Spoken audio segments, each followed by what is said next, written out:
اللہ خالق کل شیء وهو على كل شيء وکیل۔ اللہ ہر چیز کا پیدا کرنے والا ہے اور وہی ہر چیز پر قدرت رکھنے والا ہے۔ اللہ الذی خلق السماوات والارض وما بینہما فی 6 ایام ثم استوى علی العرش۔ اللہ تعالیٰ وہ ہے جس نے آسمانوں، زمین اور ان کے درمیان کی سب چیزوں کو 6 دن میں پیدا کر دیا، پھر عرش پر جلوہ فرما ہوا۔ مزید اللہ تعالیٰ سورۃ الحدید آیت 4 میں فرماتے ہیں، هو الذي خلق السماوات والأرض في 6 أيام ثم استوى على العرش يعلم ما يلج في الأرض وما يخرج منها وما ينزل من السماء وما يعرج فيها وهو معكم أينما كنتم والله بما تعملون بصير۔ وہی ہے جس نے آسمانوں اور زمین کو 6 دن میں پیدا کیا، پھر عرش پر جلوہ فرما ہوا۔ وہ خوب جانتا ہے اس چیز کو جو زمین میں جائے اور جو اس سے نکلے، اور جو آسمان سے نیچے آئے، اور جو کچھ اس میں چڑھ کر جائے، اور جہاں کہیں تم ہو وہ تمہارے ساتھ ہے، اور اللہ تمہارے اعمال کو دیکھ رہا ہے۔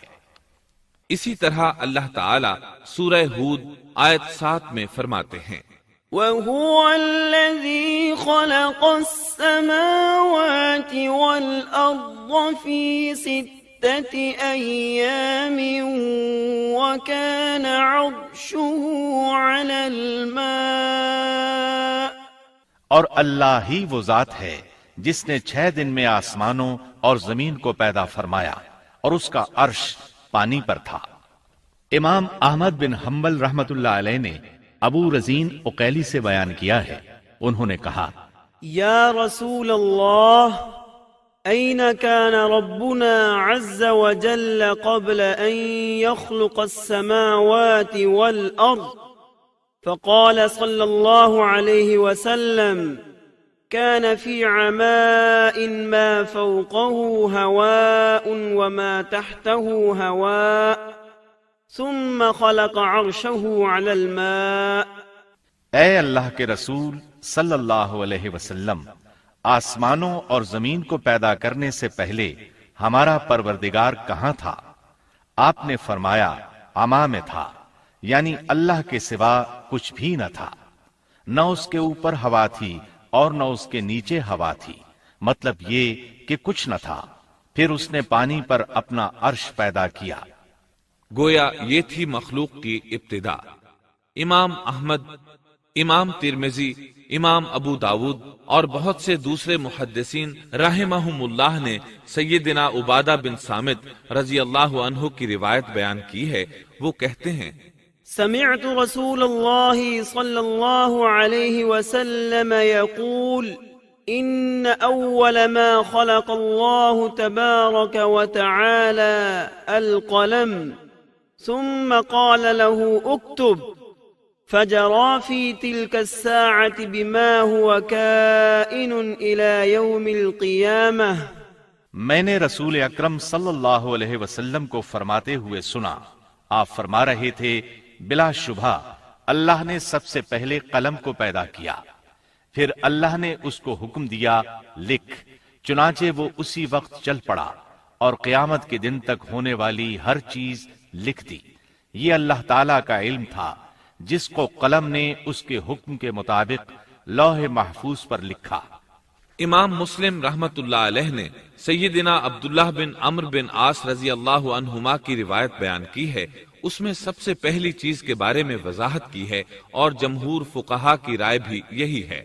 عبداللہ بن عمرو رضی اللہ عنہما بیان کرتے ہیں، سمعت رسول الله صلى الله عليه وسلم يقول كتب الله مقادير الخلائق قبل أن يخلق السماوات والأرض ب50,000 سنة قال وعرشه على الماء۔ میں نے سنا آپ فرما رہے تھے اللہ تعالیٰ نے آسمان و زمین کی پیدائش سے 50,000 سال پہلے تمام مخلوقات کی تقدیریں لکھ دیں اور اس وقت اس کا عرش پانی پر تھا۔ اس حدیث مبارک سے واضح ہو گیا کہ سب سے پہلے پانی اور پھر پانی پر عرش پیدا کیا گیا، پھر قلم کی پیدائش ہوئی، اس نے تقدیر تحریر کی، پھر آسمان اور زمین کی تخلیق ہوئی، اور جس حدیث میں آیا ہے کہ ابتدا میں قلم کو پیدا کیا گیا، اس کا مطلب یہ ہے کہ اس جہان کی مخلوقات میں سب سے پہلے اس کا نمبر ہے، نہ کہ باقی تمام جہانوں کی مخلوقات میں پہلا نمبر ہے، اور اس کا تذکرہ بخاری شریف کی اس حدیث میں ہے۔ قال أهل اليمن لرسول الله صلى الله عليه وسلم جئناك لنتفقه في الدين وليسألك عن أول هذا الأمر ما كان قال كان الله ولم يكن شيء قبله وكان عرشه على الماء وكتب في الذكر كل شيء وخلق السماوات والأرض۔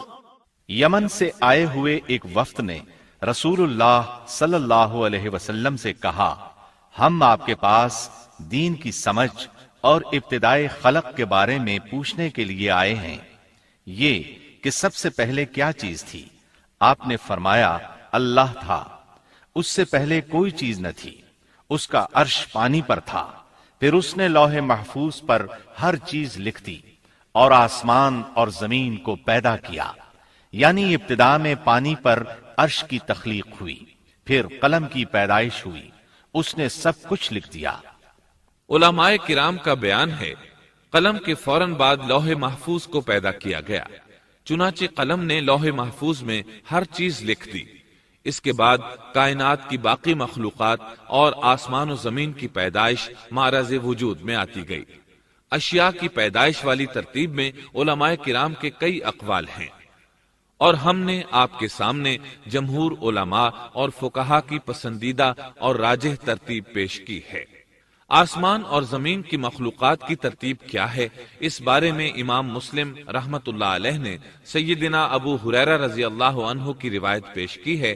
وہ کہتے ہیں، أخذ رسول الله صلى الله عليه وسلم بيدي فقال خلق الله عز وجل التربة يوم السبت وخلق فيها الجبال يوم الأحد وخلق الشجر يوم الاثنين وخلق المكروه يوم الثلاثاء وخلق النور يوم الأربعاء وبث فيها الدواب يوم الخميس وخلق آدم عليه السلام بعد العصر من يوم الجمعة في آخر الخلق في آخر ساعة من ساعات الجمعة فيما بين العصر إلى الليل۔ نبی اکرم صلی اللہ علیہ وسلم نے میرا ہاتھ پکڑا اور فرمایا، اللہ تعالیٰ نے ہفتے کے دن مٹی کو پیدا کیا، اتوار کے دن زمین میں پہاڑ، پیر کے دن درخت، منگل کے دن تکالیف، مصائب، جراثیم اور بیماریاں، بدھ کے دن نور کو، جمعرات کے دن زمین میں چوپایوں کو پھیلا دیا، اور تمام مخلوقات میں جمعے کے دن کی آخری گھڑیوں یعنی عصر سے رات کے درمیان میں آدم علیہ السلام کو پیدا کیا۔ مطلب یہ کہ ابتدائے آفرینش میں جن مخلوقات کی تخلیق ہوئی ان میں سے آخری مخلوق انسان تھا۔ اس حدیث میں مختلف حالات کو نہایت وضاحت سے بیان کیا گیا ہے۔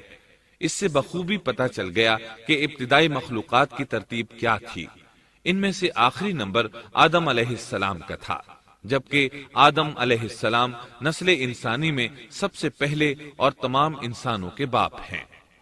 انسانوں سے پہلے فرشتے اور جن پیدا ہو چکے تھے۔ صاحب عقل مخلوقات میں سب سے پہلا نمبر فرشتوں کا دوسرا نمبر جنوں کا اور آخری نمبر انسانوں کا ہے۔ فرشتوں کا اصل ٹھکانہ آسمان ہے۔ اللہ تعالیٰ سورۃ الشورى آیت 5 میں فرماتے ہیں تكاد السماوات يتفطرن من فوقهن والملائكة يسبحون بحمد ربهم ويستغفرون لمن في الأرض ألا إن الله هو الغفور الرحيم۔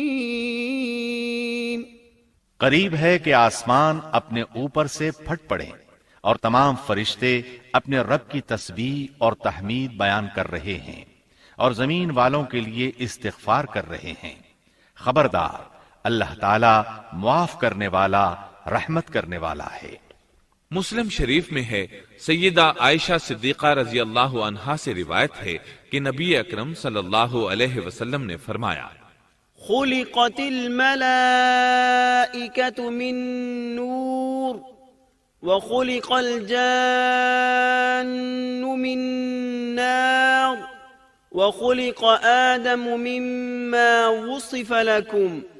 فرشتوں کو نور سے اور جنوں کو آگ سے پیدا کیا گیا اور آدم کو اس چیز سے پیدا کیا گیا جو تمہارے لیے بیان کر دی گئی، یعنی مٹی سے۔ فرشتوں کی تخلیق کے بعد جنوں کو پیدا کیا گیا۔ جنوں کو بھی انسانوں سے پہلے پیدا کیا گیا تھا، جیسا کہ اللہ تعالیٰ سورۃ الحجر آیت 27 میں فرماتے ہیں وَالْجَانَّ خَلَقْنَاهُ مِن قَبْلُ مِن نَّارِ السَّمُومِ۔ اور اس سے پہلے جنات کو ہم نے لو والی آگ سے پیدا کیا۔ جنات کے بارے میں بہت زیادہ آیات و احادیث موجود ہیں۔ اللہ تعالیٰ فرماتے ہیں خلق الجان من مارج من نار۔ اور جنات کو آگ کے شعلے سے پیدا کیا گیا۔ مارج آگ کے بھڑکتے شعلے کے کنارے کو کہتے ہیں۔ گویا جنوں کو آگ کی جڑ سے نہیں بلکہ آگ کے شعلوں کے کنارے سے پیدا کیا گیا ہے۔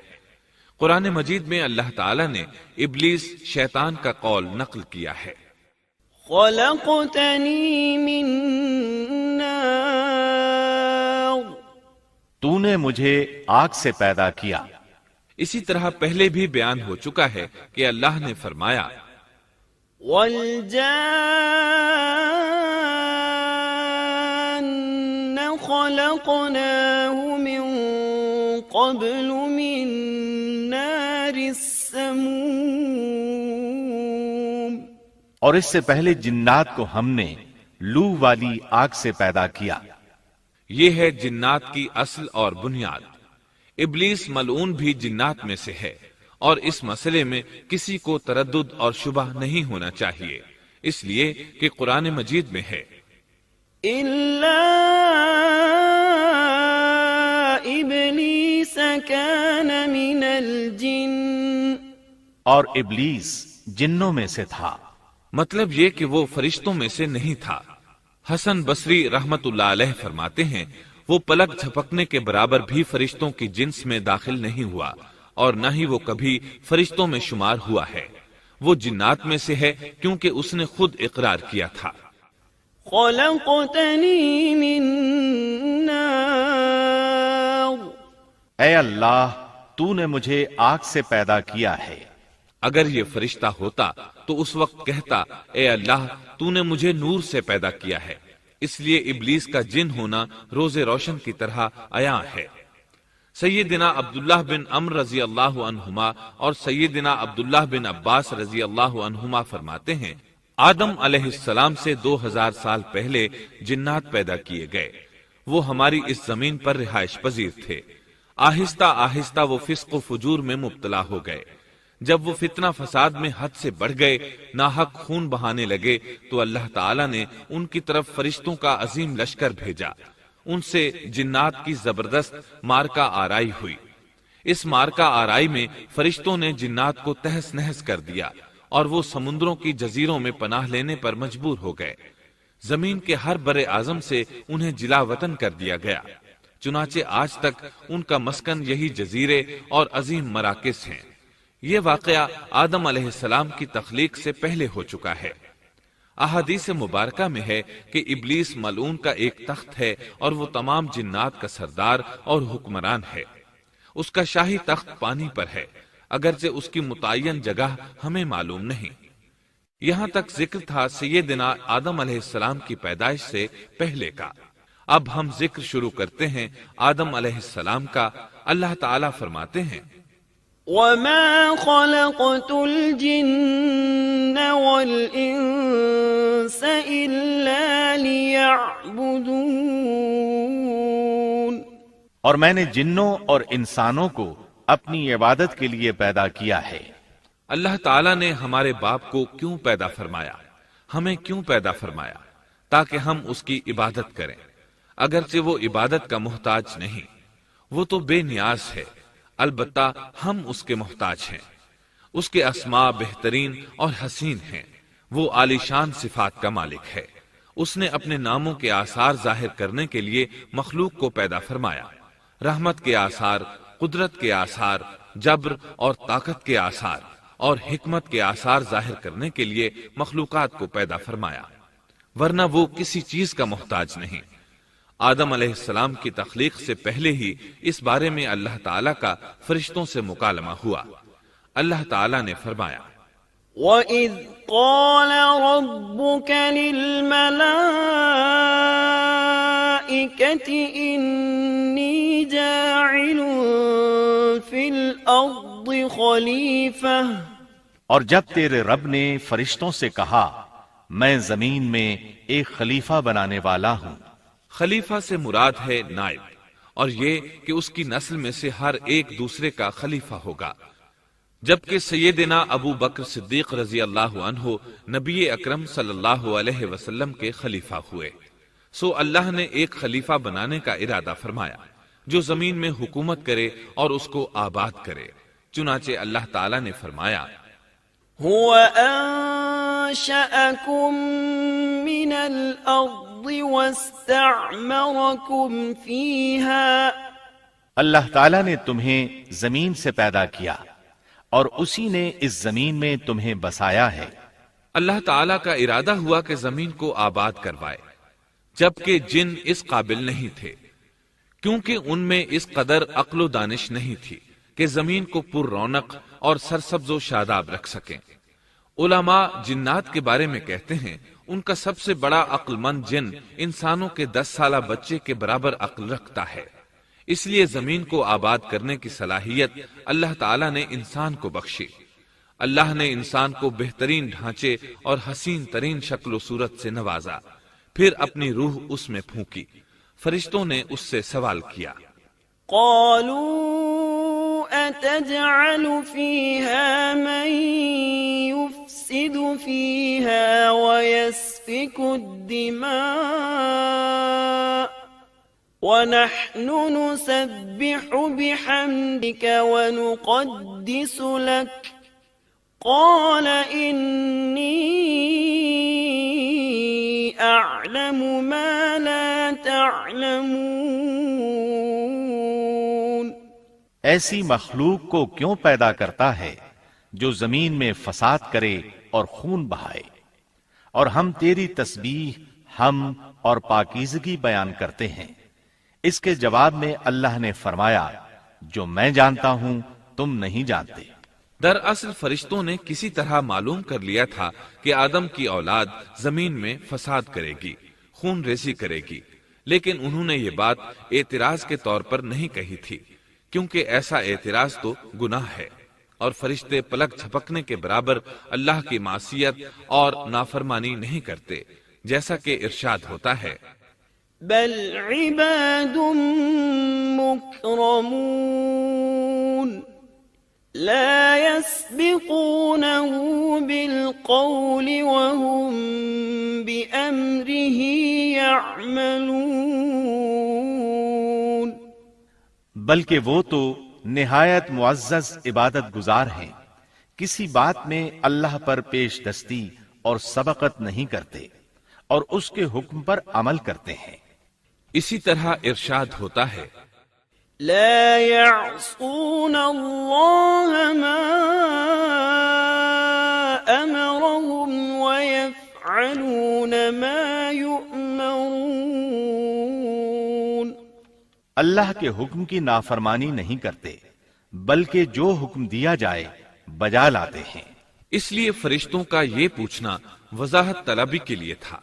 وہ تو انسان کے پیدا کرنے کی وجہ پوچھ رہے تھے، وہ زمین میں جنات کے اعمال اور کرتوت کا مشاہدہ کر چکے تھے، یعنی اللہ تعالیٰ نے انہیں پیدا کر کے اختیار دیا تو وہ فتنہ و فساد اور فسق و فجور میں مبتلا ہو گئے، اور اب ایک اور مخلوق زمین میں بسائی جا رہی تھی، تو اس بات کا امکان تھا کہ یہ مخلوق بھی ان کے نقش قدم پر چلے۔ اس لیے فرشتوں نے تعجب اور حیرت کی بنا پر یہ سوال کیا تھا، اور پوچھنے کا مقصد یہ تھا کہ کیا یہ بھی جنوں کی طرح ہوں گے؟ اس طرح انہیں یہ خدشہ لاحق ہوا کہ شاید ان سے اللہ کی عبادت میں کوتاہی یا کمی واقع ہوئی ہے، جس کی وجہ سے اللہ کو نئی مخلوق پیدا کرنا پڑی۔ اس لیے ان کی بات میں یہ بھی تھا کہ ہم تیری حمد اور ثنا بیان کرتے ہیں۔ بہرحال ان کے سوال کے دو مقصد تھے، کیا یہ جنوں کی طرح فساد کرنے والی قوم ہے؟ کیا ہم سے تیری عبادت میں کوتاہی ہوئی ہے؟ اس پر اللہ تعالیٰ نے فرمایا، جو میں جانتا ہوں وہ تم نہیں جانتے۔ اس موقع پر فرشتوں کے ذہنوں میں ایک اور بات بھی آئی، وہ آپس میں کہنے لگے کہ اللہ تعالیٰ جو بھی مخلوق پیدا کرے گا وہ ہم سے زیادہ معزز اور عالم نہیں ہو سکتی۔ یعنی جب فرشتوں نے باقی مخلوقات کا جائزہ لیا، مثلا آسمان، زمین، پہاڑ، جن، چوپایوں وغیرہ کا، تو انہوں نے سوچا یہ ہم سے زیادہ مرتبے والی نہیں ہے، لہذا یہ مخلوق بھی پیدا ہو رہی ہے تو یہ ہم سے زیادہ مرتبہ نہیں رکھتی۔ یہ ہمارا خاص مقام ہے کہ اللہ کی تسبیح میں مصروف ہیں، کفر سے محفوظ ہیں، ہر حکم بجا لاتے ہیں، اللہ کے تمام احکامات پورے کرتے ہیں، آسمان اور زمین میں اس کا حکم نافذ کرتے ہیں، اور اللہ کے نزدیک ہم سب سے زیادہ شرف والے ہیں۔ لہذا اگر یہ نئی مخلوق انسان بھی پیدا ہو جائے تو کیا ہوا، ہم سے زیادہ معزز اور علم والی تو نہیں ہوگی۔ بہرحال جب اللہ تعالیٰ نے آدم کو پیدا کیا تو زمین کی مٹی لانے کا حکم فرمایا، چنانچہ اللہ تعالیٰ کے پاس مٹی لائی گئی۔ امام ترمذی، ابن حبان اور امام احمد رحمت اللہ علیہم نے ایک حدیث بیان کی ہے جس کے الفاظ کچھ یوں ہیں، ان اللہ تعالی خلق آدم من قبضة قبضها من جميع الارض فجاء بنو آدم على قدر الارض فجاء منهم الأحمر والأبيض والأسود وبين ذلك والسهل والحزن والخبيث والطيب۔ اللہ تعالیٰ نے آدم علیہ السلام کو مٹی کی ایک مٹھی سے پیدا فرمایا۔ اس مٹی کو اللہ تعالیٰ نے پوری زمین سے اٹھوایا تھا۔ یہی وجہ ہے کہ آدم کی اولاد زمین کے لحاظ سے ہی ظہور پذیر ہوئی۔ بعض سرخ رنگ کے ہیں تو بعض سیاہ اور بعض سفید، اور کچھ اس کے درمیان میں ہیں۔ بعض نیک ہیں، بعض خبیث، اور کچھ پاکیزہ قسم کے ہیں۔ انسان کی تخلیق مٹی سے شروع ہوئی، اس مٹی کو پانی سے تر کیا گیا تو یہ تین بن گئی۔ اسی وجہ سے قرآن مجید کی بعض آیات میں تراب کا لفظ آیا ہے۔ تراب خشک مٹی کو کہتے ہیں، اور بعض آیات میں تین کا لفظ آیا ہے۔ تین تر اور بھیگی مٹی کو کہتے ہیں۔ اللہ تعالیٰ فرماتے ہیں، خلقہ من تراب، یعنی آدم کو تراب سے پیدا کیا گیا۔ مٹی کی عام حالت کو تراب کہتے ہیں، اور فرمایا، اذ قال ربك للملائكة انی خالق بشرا من طین۔ جب آپ کے رب نے فرشتوں سے کہا کہ میں مٹی سے بشر کو پیدا کرنے والا ہوں۔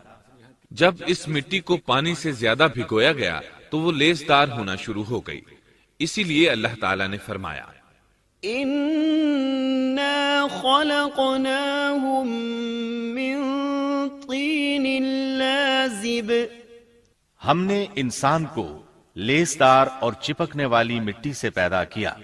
پھر اللہ تعالیٰ نے اپنے مبارک ہاتھوں سے انسان کا ڈھانچہ تیار کیا. اللہ نے فرمایا خلقت بيدي میں نے اپنے دونوں ہاتھوں سے پیدا کیا. اللہ تعالیٰ نے انسان کی خلقت فرشتوں کے سپرد نہ کی بلکہ بذات خود اسے تخلیق کے مراحل سے گزارا اور اپنے ہاتھوں سے اس کی تصویر کشی کی. اللہ نے انسان کو پہلے ایک مورتی کی صورت میں ڈھالا، اس کے بعد ایک مقررہ مدت تک چھوڑے رکھا، یہاں تک کہ گیلی مٹی خشک ہو گئی اور اس کا رنگ سیاہ ہو گیا، بدبو آنے لگی. پھر وہ کھنکھناتی مٹی میں بدل گئی اور آخرکار آگ پر پکی ہوئی مٹی یعنی فخار ٹھیکری کی صورت اختیار کر گئی جس سے مٹکے وغیرہ تیار کیے جاتے ہیں. سیاہ مٹی کو ہما ان کہتے ہیں اور بدبودار کو مسنون کہتے ہیں، اور کھنکھنا کر بولنے والی مٹی کو سلسال کہتے ہیں، اور ٹھیکری کی طرح کی مٹی کو الفخار کہتے ہیں. مختلف آیات میں یہ الفاظ وارد ہوئے ہیں. وَلَقَدْ خَلَقْنَاكُمْ ثُمَّ صَوَّرْنَاكُمْ ہم نے تمہیں پیدا کیا اور پھر ہم ہی نے تمہاری صورت بنائی. اور فرمایا وَلَقَدْ خَلَقْنَا الْإِنسَانَ مِنْ صَلْصَالٍ مِنْ حَمَإٍ مَسْنُونٍ اور یقیناً ہم نے انسان کو کھنکھناتی خشک مٹی سے پیدا کیا جو کہ بدبودار اور سیاہ گارے سے خشک ہوئی تھی.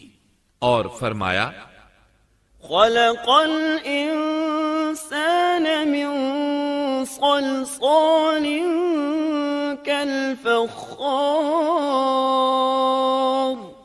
اللہ نے انسان کو کھنکھناتی مٹی سے پیدا کیا جو کہ ٹھیکری کی طرح تھی. ان تمام آیات کریمہ میں کوئی تناقض، تعارض اور اختلاف نہیں، اس لیے کہ ان مختلف آیات میں انسان کو اس کی تخلیق کے مختلف مراحل کی یاد دہانی کرائی گئی ہے.